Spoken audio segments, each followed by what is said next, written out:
problem. How do you say? No, there is no problem. The country is waiting to hear from Dr. Kizza Besigye, four-time presidential candidate. He's going to address the country from his Katonga Road office. Again, as usual, he will not be at the party headquarters. We can't tell whether he's actually going to speak the position of FDC where he belongs as a member, or he's actually going to give his thoughts on what is happening in the country. That we are going to be doing it live here, Kobaba TV. Today, the FDC, Sir Simon Muyanga Lutaya. Sir Simon, this is Dr. Kizza Besigye for. What is the intention of reminding everybody he's a four-time presidential candidate? What's the intention? What is the intention? No, we need to. Chimugeza, chimukuza, chimusa. Kimugeza.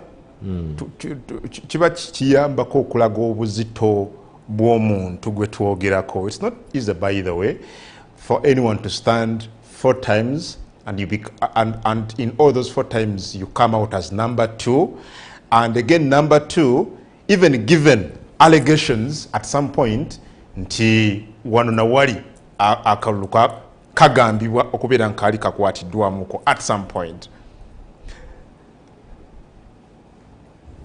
No way you are going to fit all these things up here, and more people will keep on coming until all these things fall. Well, Sir Simon Muyanga Retire, on a serious note, you belong to the FDC.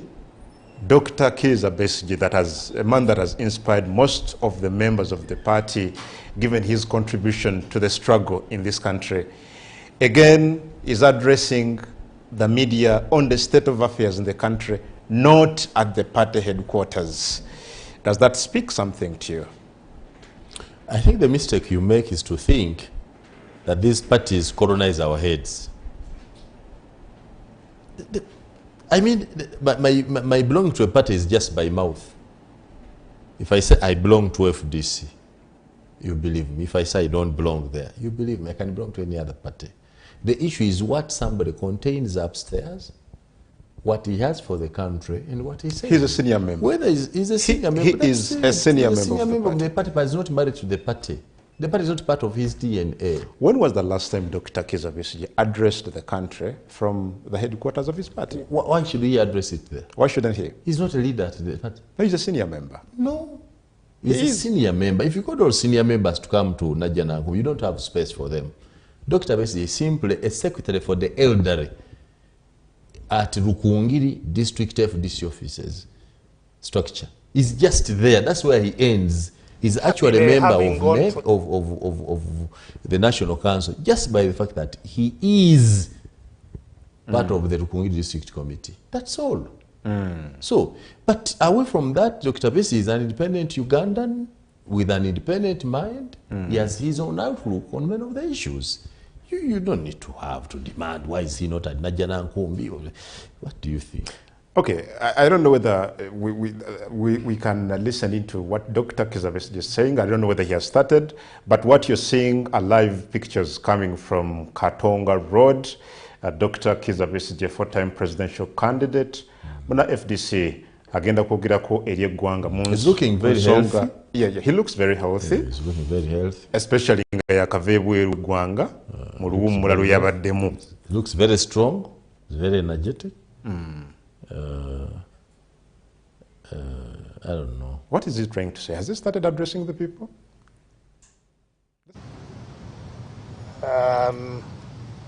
Some of our colleagues fear to talk about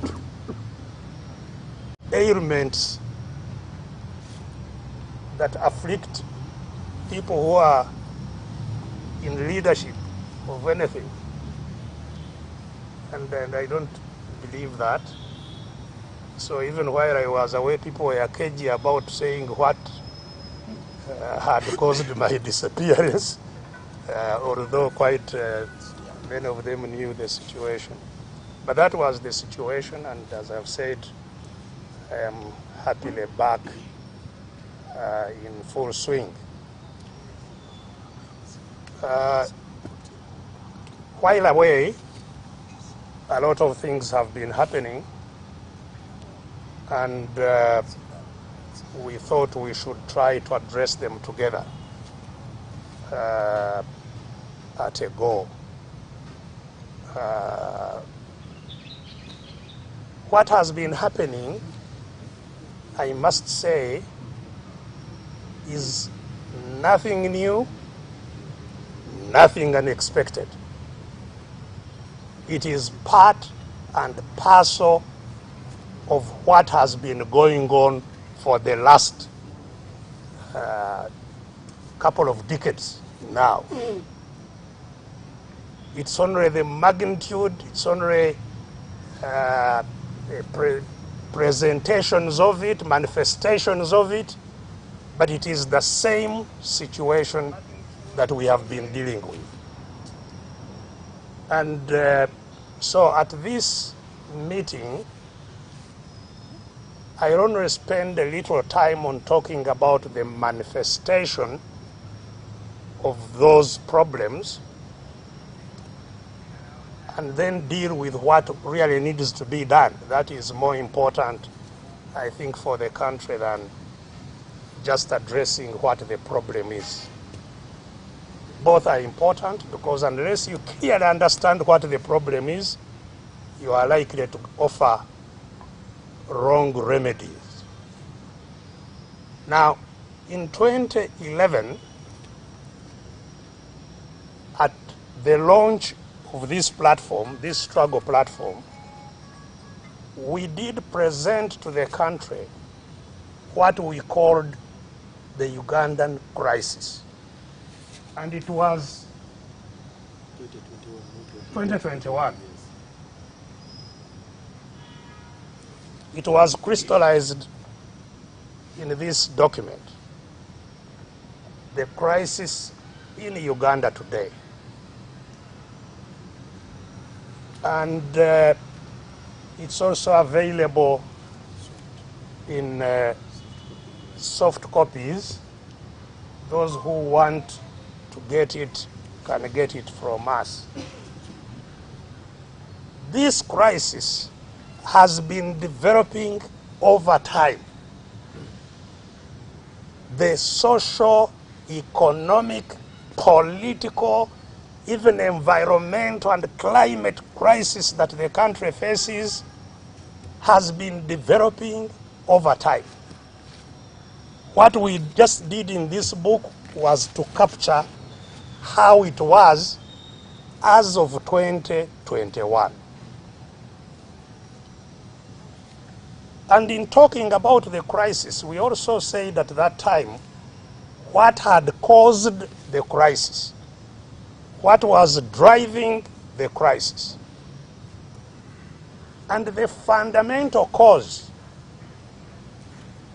is what we characterized as the state capture in Uganda, the capture of the state by a cabal of people using force, using arms to capture all power of state, to capture all institutions of the state.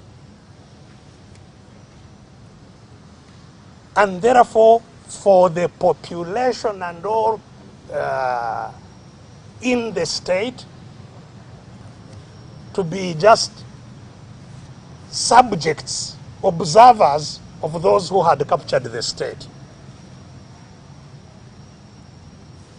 And it was clear that those who had captured the state had captured all the wealth of the country. That's what capturing the state means. You capture control of the wealth. So the population is not in control of the wealth within Uganda. They capture this decision making. They are the ones who decide. They are sovereign. They are the state. And that we made it clear that those who captured the country were embodied in the family of Mr. Museveni. And that we are captives in the state of Uganda. And that those who had captured the state were using the resources of Uganda for mainly 4 or 5 purposes. First, to entrench their capture, to entrench their control, and make sure that nobody has a say. That is what they used resources primarily for, their priorities, to entrench their capture of the state. 2, to expand their power, even beyond Uganda. So, entrenchment, expansion. 3, to disempower all others so that they are easily controllable. In other words, domestic entrepreneurship also to be captured. And that's why, indeed, if you look for the people who control the economy, it's not Ugandans. They pattern with some external interests in the control of the wealth of the country. Those who were Ugandan entrepreneurs were crushed. Ugandan financial institutions were crushed. There is no financial institution now that you can talk of as a Ugandan institution, save the struggling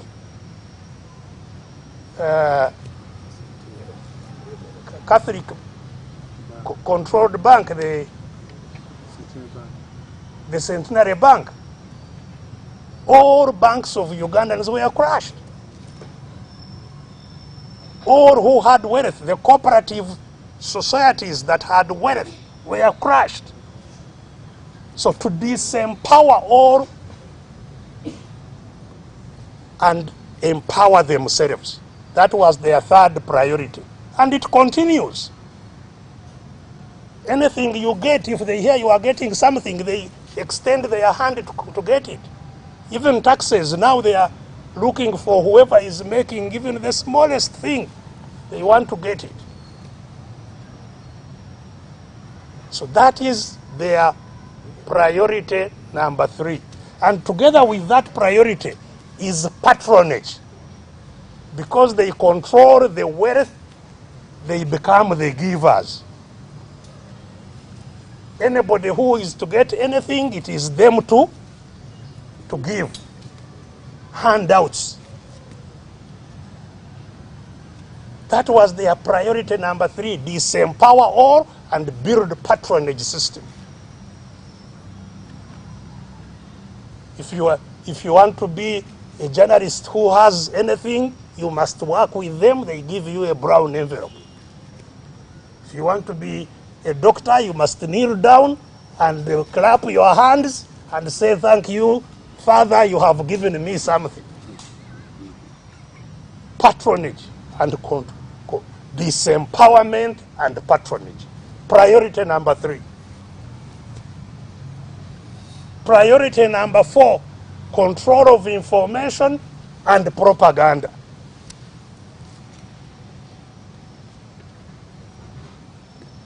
So that anybody who has to speak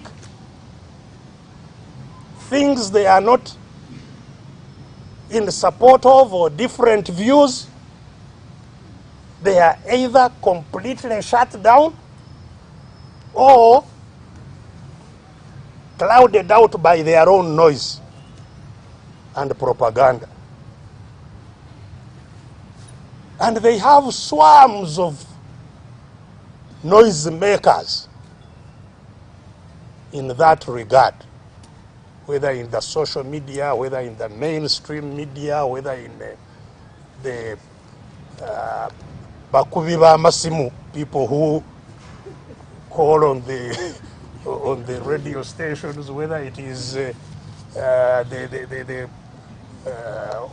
people who are hosted by talk shows and so on, they make sure they are everywhere, clouding out any voice that shows what the real situation is. So that has been their priority, number 4. And that includes not just here, but international. You remember they were hiring people for millions of dollars, that they are public relations people. They pay them tens of millions of dollars to paint their image what it is not abroad. So that's their priority number 4. Their priority number 5 has been to make sure that nobody organizes against them. And any group that is organized, whether against them or not, that it's not harmonious, that it is divided and clashing. Because once it is organized at some stage, maybe it could pay attention to what they are doing. So they are anti-organization. Anti-organization, including what they claim to be their own organization. The NRM is not an organization. They can't allow it to be an organization, to be a strong organization, because it could then challenge them. So the people who captured the state have concentrated our resources in those 5 things. As a result, the crisis we are talking about started taking shape through the marginalization of the population. Started taking shape because they are not paying attention to health care of their people. In spite of the intensifying health challenges, go and check the budget. The budget for health is going down. I understand in the next financial year, from the framework that has just been discussed, the budget for health is going to go down about 8% of what it was. Because it's not a priority. And so you have the healthcare workers stranded. In Uganda today, a medical doctor serves between 20 to 25,000 people. One medical doctor. 20 to 25,000 people. But you heard there is no budget for medical interns. There is no budget for senior house officers, what they call senior house officers, the people who are specializing in different fields. There is no money for them. There will be no interns. And it's the interns that were running these institutions. So the healthcare system has totally collapsed as a result. You go to any healthcare institution. Recently I had a patient in Mulago, a mother of one of our activists who needed operation. It was horrific what we went through in Mulago. To get admitted, to get a file from casualty, we paid 20,000 shillings just to get a file. And mark you, we are not short of contacts. It's not like any other person just walking off the street. To get a bed on the ward, you have to pay. Anything prescribed, you have to buy. This lady was to undergo an operation. They gave me a whole list of things to buy. before she could be taken to the theater, including stitching materials, what they used to close the wound of the incision, including buying gowns for those to participate in the operation. 3 gowns we had to buy in the National Referral Hospital of Uganda. So you can imagine what is happening in the health centers, Health Center 3, Health Center 4. So the crisis has been deepening. It's not a different crisis. It is the same, only that every year it deepens. The economy getting challenges because we are extracting from the economy. We are not investing into the economy. We are extractive. Not investing in agriculture, but extracting from there. You go into any field of agriculture or livestock husbandry, and you'll see the chaos you meet there. You know? So, the economy has been, suffering as a result. They have the enclave economy here which they present. Uganda is prospering. MTN is here making money. I don't know who is making money. But what about ordinary folks? GDP, they talk about GDP. And the GDP is the money of Sudir and MTN and so on, divided amongst all these hungry mouths. So that's what you have.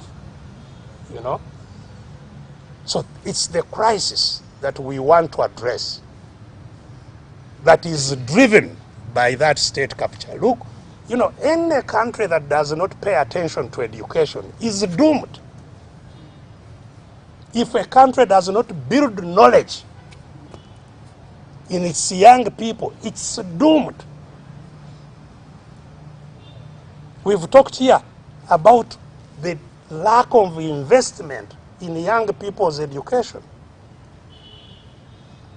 That a child in Ugandan schools is provided for less than $3 a year. Less than 10,000 shillings. 10,000 shillings is less than $3 a year to build knowledge in a kid. And that kid to compete with the kid in Europe whom they spend on $10,000 a year. Compete with yours whom you spend on less than $3 a year. Who go and spend the whole day at school without eating anything.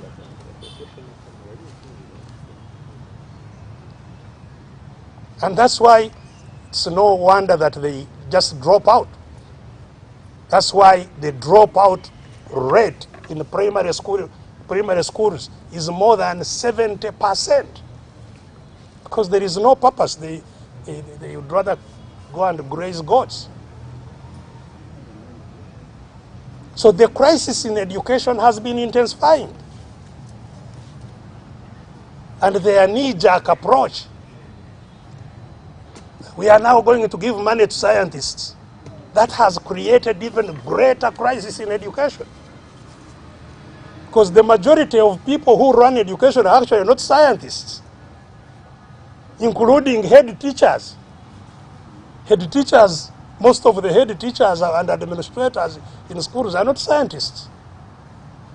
You cannot be a headmaster earning a third of what your teacher is earning.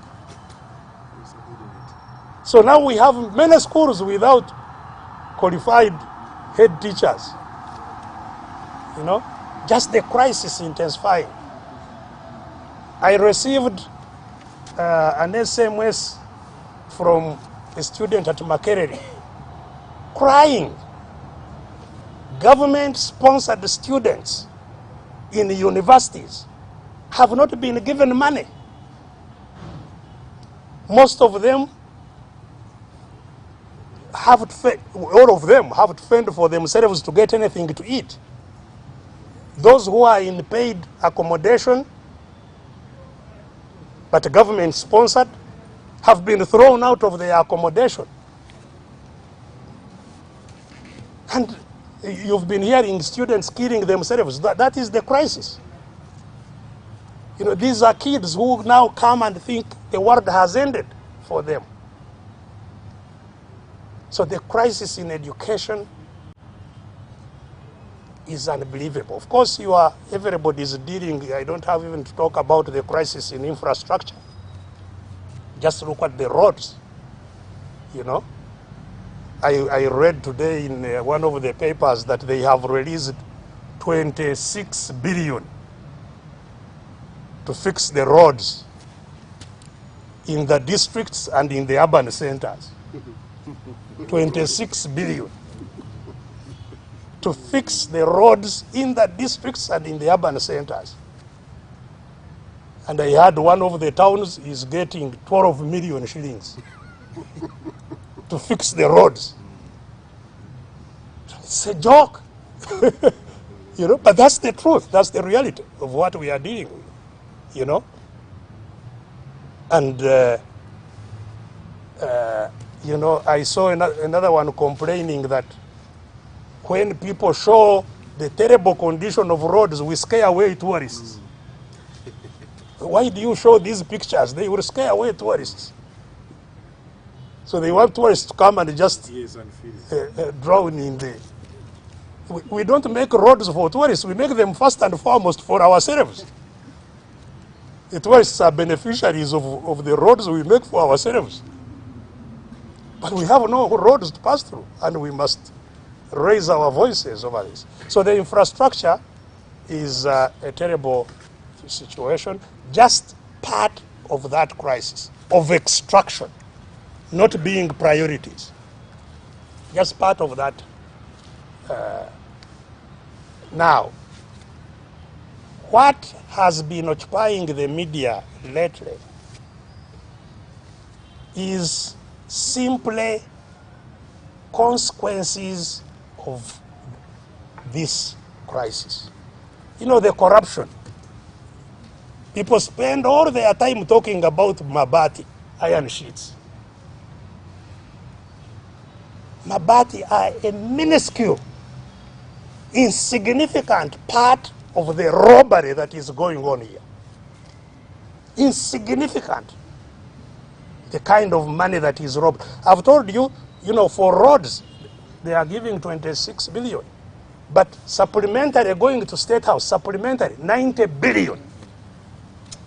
Shame. Supplementary going on top of what had been given, 90 billion. But for the roads, the whole country, 26 billion. You know? So, the corruption that people are talking about, it's only because that became very visible. Mabati are visible. The thieves of Mabati were unwise. They took what makes noise. Mabati make a lot of noise. You know, that's why they are in trouble. And they are visible. You know, this minister who has just gone to prison, I understand he used his to roof his cattle shed. Now, people who are passing under the shade, they see Prime Minister's office. But they make a lot of noise, you know. But these are not the main thieves. They are not the main thieves. And I agree with those who are saying, don't really, we are focusing on the wrong people. If anybody should be in prison, it must be Mr. Museveni. And his cabal of thieves, you know, they are the people who should be in prison. Because they are the people who have caused all this, you know. And it goes on, you know. Before the Mabati, there was NSSF. You saw what was going on in NSSF, that meetings of the National Social Security Fund, the money of workers, meetings and decisions were being taken in Kapeka at the home of Museveni's brother, General Saleh. That's where decisions on workers' money were being taken. You know? Again, just the, and that NSSF is a shame. All the money, this is what we were saying when we were fighting that people get mid-term benefits. The fight to stop the mid-term benefits was because there was no money. It's a shame. The money was taken by government, but they are lending it to government. And in every year, they roll over what they lent to the government and add on more. You know? So the corruption we are focusing on, yes, it is visible. And those obviously who steal small things are also thieves and should pay for their for their transgressions. But the real challenge, the real problem is what is behind this. This stealing Mabati, you know, nobody can work in today's politics without stealing. Because it starts in the elections. In Uganda, we don't have elections, we have auctions. The auction, the highest bidder is the one who goes. So, to go to an election and win, you must carry tons of money. So having won, you must start building the war chest for the next auction. And it's, as I have said, it starts with Mr. Museveni himself. Except that Mr. Museveni orders Bank of Uganda to carry bullions to his office. These Chitutus have nobody to order. So they must go away with the Mabati to give the voters in order to come. That's why they are doing that. It's all part of, and I heard Mr. Museveni condemning it as political corruption. Of course it's political corruption, but the whole system is built on political corruption. He is there because of political corruption, and that's why he can't fight it. He can't fight it. You know, this is a demonstration. These Mabatis are a demonstration of where the problem is. You can't be a head of state, president, commander, you know, whatever, and you don't have information about who stole this. And you claim you are waiting for the courts or what? Now even the courts have worked, people are in jail, others are on bail, they are still ministers. So clearly, your ministers are just thieves. You know? I heard of one of our colleagues saying that they have a cabinet of monkeys which grab bananas wherever they see them. That's exactly what they are demonstrating. You know? Because how can you have from the prime minister, the speaker, vice president, deputy prime minister, minister of finance, what? Do we still have anything called government? You know? And the one who is their appointing authority, their controller, is there fidgeting.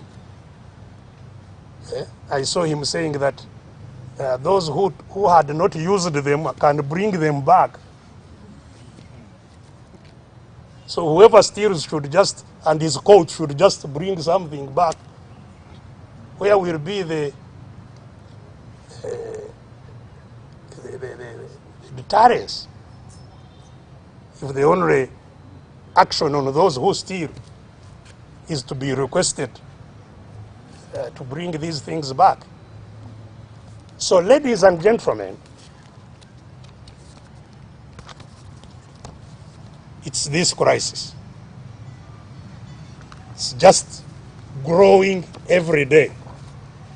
As I have said now, we have the collapse of the state, basically. Collapse of the economy, collapse of the state. Look at the local governments and urban authorities are literally closed. The local governments, all over, they are closed. Urban authorities, they are closed. Apart from those who get salaries, there is nothing going on there. And they claim, government is doing well, everything is moving on. The only thing moving on is patronage, taking some little money to confuse peasants that it is parish development money. As we've said, that's not how development is done, by giving handouts. It's nonsense. But that's what is being undertaken. Of course, the crisis on the political side is now in full gear. The crisis in the political field is in full gear because everybody can see that Mr. Museveni is growing weak, and that sooner or later he will go, whether he likes or not. That is now very, very clear. And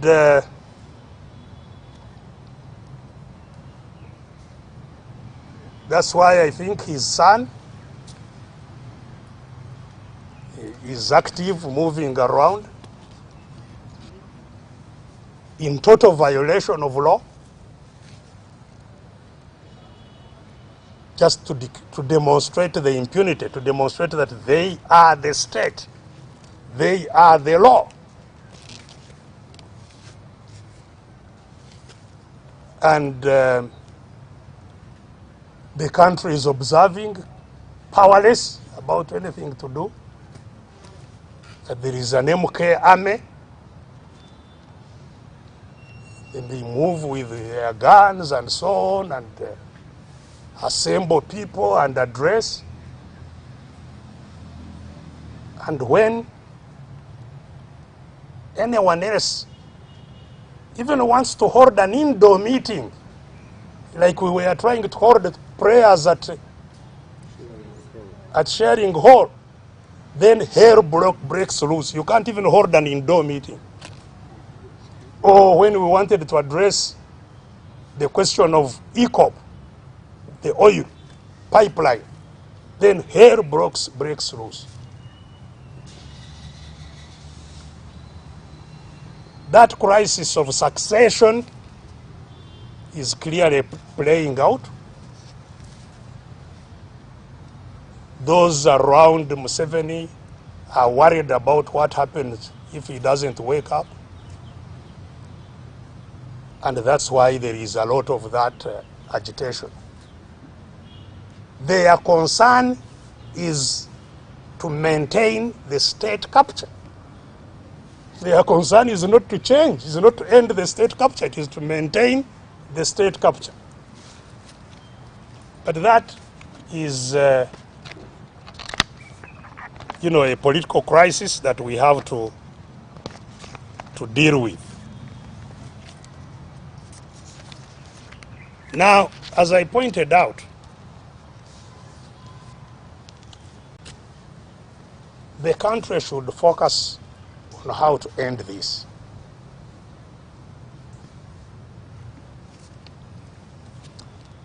This has been around for all this time. How do we end it?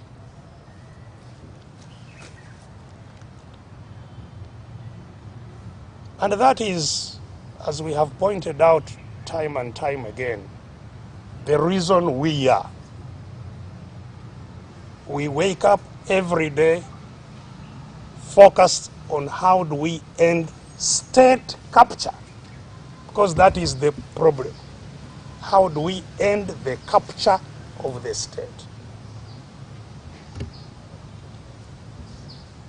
and have sovereignty of Ugandans rather than sovereignty of Mr. Museveni and the family limited.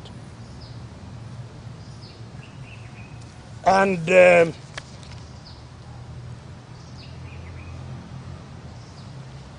reason we engage you is that we must engage the population. Ending this will not take just leaders. It will take the people of Uganda in their wide societies that they live in. Everybody must be engaged, or most people, a critical mass of Ugandans must be engaged in order to end this. It will not be wished away. It will not be ended by these leaders or whoever leaders. Ugandans must be active in ending this. And that's why we set up the People's Front for Transition, to help our people to become focused on the problem and to deal with it.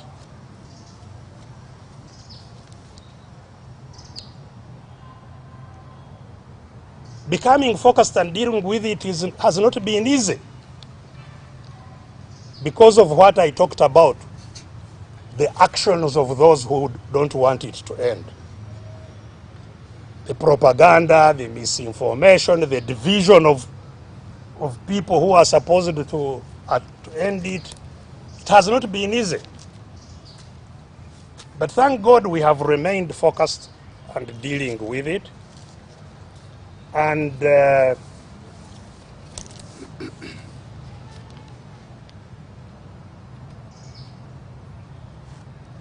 objective of what we are doing is to have a reset of the state. There must be a complete reset. It won't be solved by, having dialogue and reforming this or reforming that or adjusting on this. There is a need for a whole reset of the state to get it out of capture, to have different owners of the state. That's what it will take.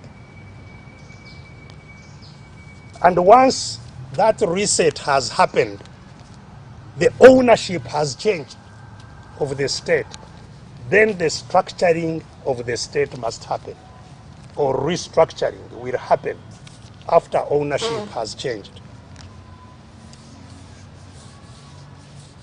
And that is why, again, we have already suggested ideas in this book, the transition agenda. What will happen in the restructuring of the state once the ownership of the state has changed? It's the restructuring of the state. But how do we change the ownership? You can put it down there. The ownership of the state, again, at the risk of sounding quite repetitive, the ownership of the state, it is our contention, will be achieved through a fight, not through the auctions or elections that are being talked about. The people of Uganda must fight for their ownership of the state.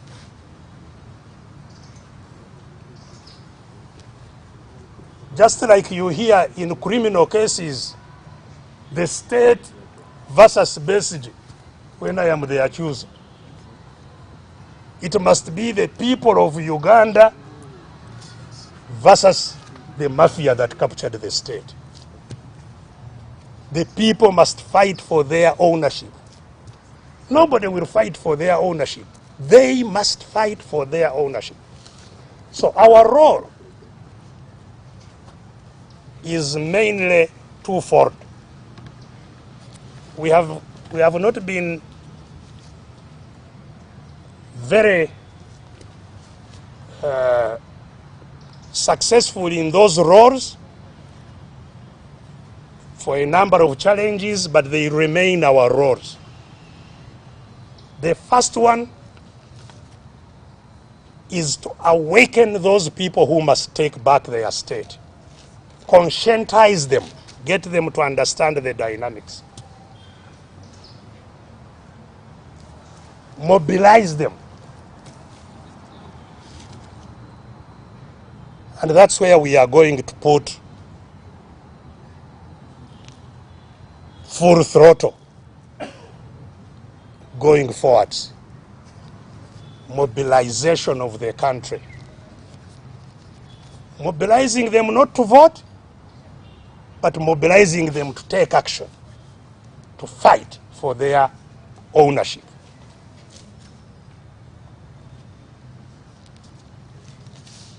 Two, for them to take their ownership, they must be organized. And we, in the mobilization we are taking, this is already going on. Fortunately, organization doesn't have to be visible.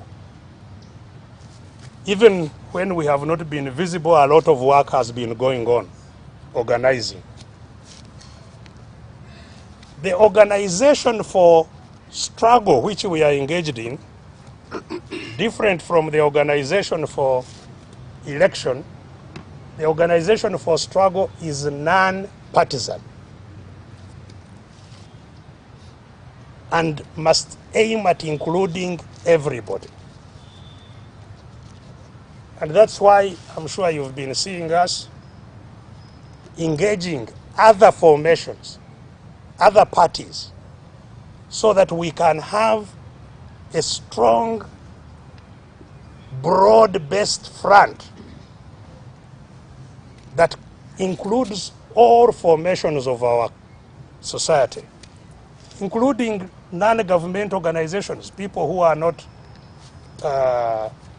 in the politics. They must take part also. The Journalists Association, fortunately they are now paper spraying you, so you have a direct cause to fight for your own rights. So, organization. Why has organization not been successful up to now? Partly, it is the disorganization that is engineered from outside. Enoni Baba TV obusoga bulaire.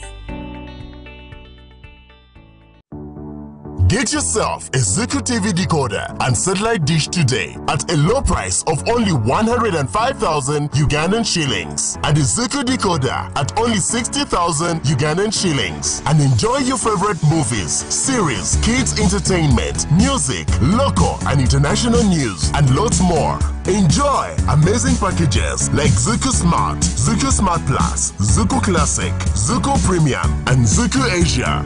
Get connected today. Zuku, life got better. It's that time of the year again to buy Azam TV and get 4 months of free subscription. Enjoy Messi, Mbappe in French League One, Carabao Cup, Nat Geo Wild, Baby TV, CNN, Al Jazeera and all the local channels on Azam Pure at 13,000 shillings.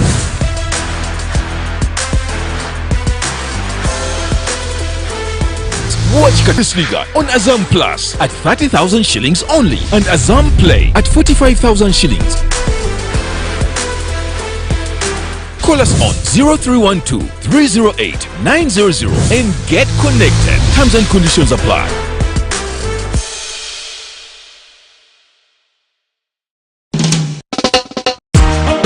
Olina kasanteko oyagala kulattako funeko wezimbira Julex otunda nyumba gye wezimbira oba oyagala kugula weddewo n'okutawuka Julex ekyapa kyo wakifuna oyagala kukikyusa kidde mu mannya go Julex buli luguudo lwewayagala oluyingira Kampala bano balinako ettaka Julex bamufuna mpola tuwonye bano batunda n'ettaka ku kibanja mpola Julex namwe be babbako ettaka nga byakulemerera oyagala nakulwanira Julex balina ettaka mu Kampala wo munnange yangu ofuneko wezimbira Julex Property Consultants Limited tusangibwa Nansana ku Jenina State oba tukubire ku namba z'essimu zino wammanga 0752 46 11 oba 0788 46 11 12 yangu ofune ekyomulembe Julex. Buli mukyala na buli muwala yeetaaga akaseko ku matama, yeetaaga okwebaka obulungi, yeetaaga kuka musiki, yeetaaga okwambala obulungi, yeetaaga n'emikwano emirungi. Naye ng'oggyeko ebyo byonna, buli mukyala yeetaaga Honey Pot Herbal Gentle Wash. Omukyala yenna bw'akozesa Honey Pot Gentle Wash okunaaba ebitundu bye atebenkera ate n'abeera n'akawoowo akalungi okukosa n'okulwanyisa endwadde ezitawanya abakyala wenyumunguzenga n'amazzi amayonjo oluvannyuma lw'okukozesa Honey Pot Herbal Gentle Wash. Yawandiisibwa ekitongole ekya National Drug Authority ate asangibwa mu pharmacies zonna okwetooloola eggwanga. Okumanya ebisingawo naawe ayeetaaza okusuubula bwa ku ssimu zino wammanga 0393 24 87 20. Every activity okujimaliriza, you need a refreshment. Not all refreshments are up the standards you require. Okitegeera? Katino, choose the best. Ekisingayo ngaye Kituzi drink. A drink made from fresh everything okugeza mushroom obutiko, fresh bee honey omubisi gw'enjuki, salt for great energy, excitement and a better day. Find Kituzi drink in a shop or supermarket near you. For more information tukubireko kunoti 787 3 noti 4 531. Kituzi. Dings Promotion International Limited Hatuza ku Dr. Jose Chameleon Gwanga Muje City on Fire Ejinya Trans Africa nga 12 May Chingo mtwaro gumu Yebi mtwaro 2 VIP mtwaro 3 Fit for America Winnie Nwaji DJ Lola MC Mariaki MC Trevor School Fees DJ Janja Black Joe Captain Ginger It is Yidinda Ida Game of Fire Ekina Bere Ginger Muleto bwana bubebi bwona oyeta kalala kaida n'abandi 10 warumuka Gwanga Muje ne Dr. Jose Chameleon ku Trans Africa Jinja nga 12 May muidatu ulira baba mujatu lya sente abantu bafa badireka tutakale ebindi tunabibona bekutusibwako Paco Events Plus Hema Water Flexi Pay Equity Bank 95 Time FM Live Nation Pepsi Dean's Agent Banking Yuri Gold Star.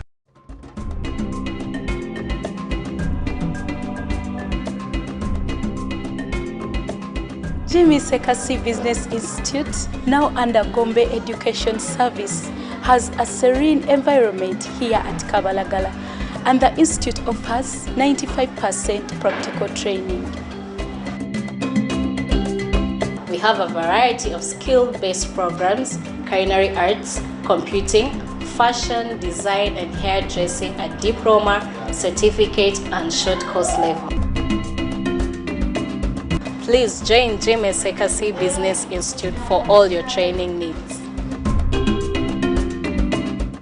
Abange eno ya idi special kavumba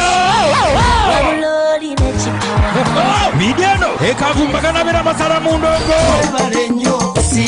Abange abayimbi banakatemba ba comedian abogezi ba filimu atenga sound ya Ketu Events Tomusubwa Remana Makula Ajaru na Meru Winnie Nwaji Master Bugembe Khalifa Rwanga B2C Twaba Kasumba Bela na Chitende Flona JBBA Kwaso Princess Amira Kasumali Nabala Olwaro Makitete Entertainment na wasumulwa muzanyo Climax Tusubwa Vijay Jingo Vijay Abe Gabakogerera film live Vijay Senior Vijay Musa Kalure Moses Ugateko World Magazine Show Debira Kizzaali FM ng'okuyingira mu twalo gy'epya emitwalo 2 abatanku 5 okwogateko ebyokuzanyisa by'abaana swimming zoo byonna muyindi special kavumba nga kiwagiddwa Tumuda Ugandan High Studios International Katu Events National Culture Forum Standby Promoter Baba TV n'ekitegekebwa SG Management ne Moso Promotions.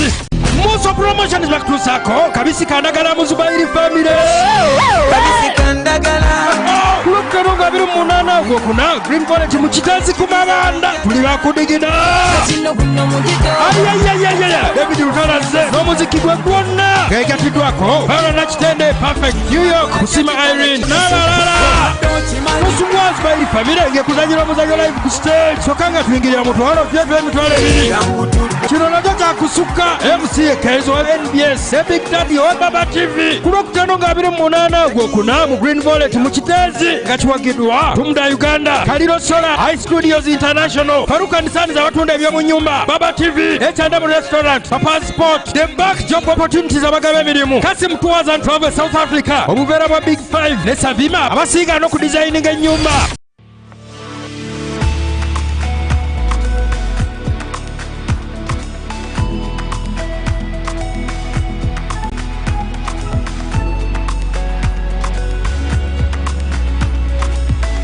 Enoni Baba TV obusoga bulayire.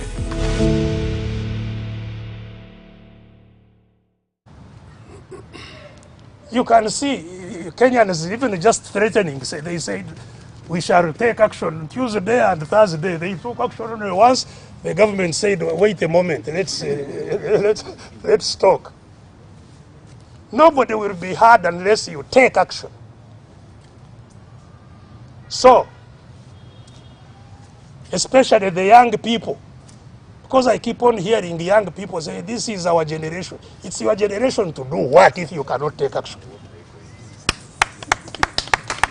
Otherwise, I should not be even here at 67 fighting. So young people,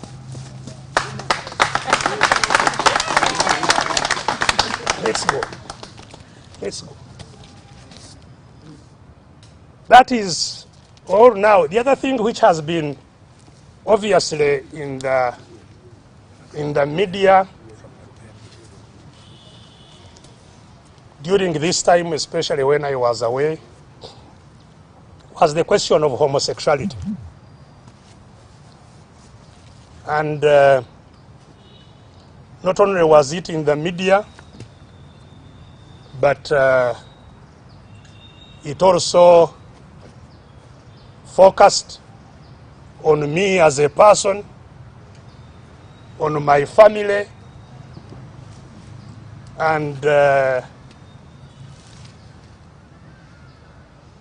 has been a lot of mobilization around it. In fact, the country almost became hysterical about it, which rather surprised me that, you know, they are not talking about, it's okay to focus on it, and I will also talk about it, but to hear nobody talking about this terrible crisis, you know, in the churches, in the mosques, what? It's only homosexuality, not the death of our children, not the lack of knowledge of our children, not the health crisis that has engulfed the whole country, not the infrastructure that is broken, not what, but there has been, you know, a lot of talk about homosexuality. It's an important thing, we must talk about it. But to talk about it to the exclusion of others, rather, you know, shocked me.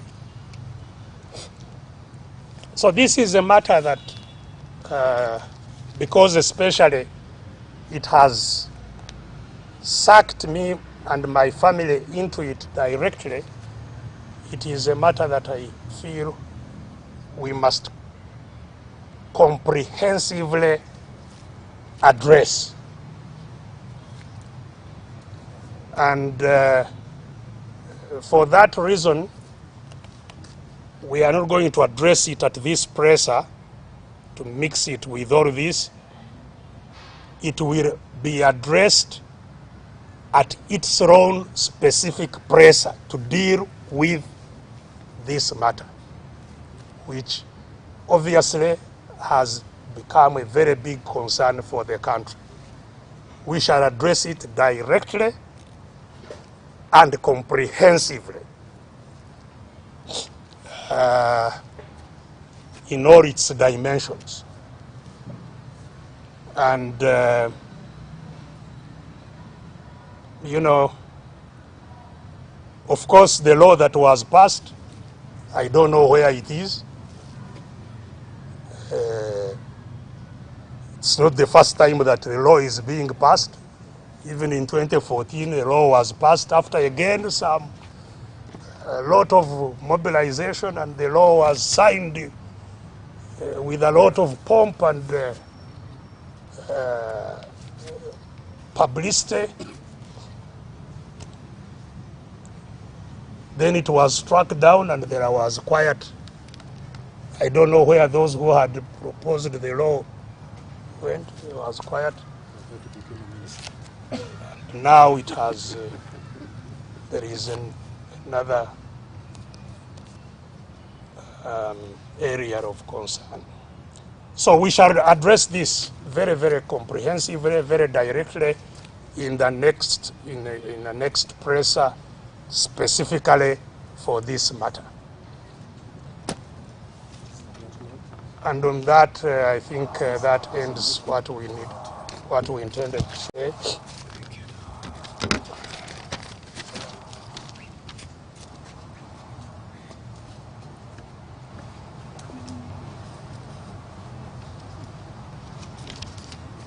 Yeah, so maybe since the Izoro is, what's the time? 11 past. Oh, so I have talked for rather too long, but there are many issues. I pray that you translate for us in Uganda. You want actually a summary, a little summary, in about 10 minutes. Yeah.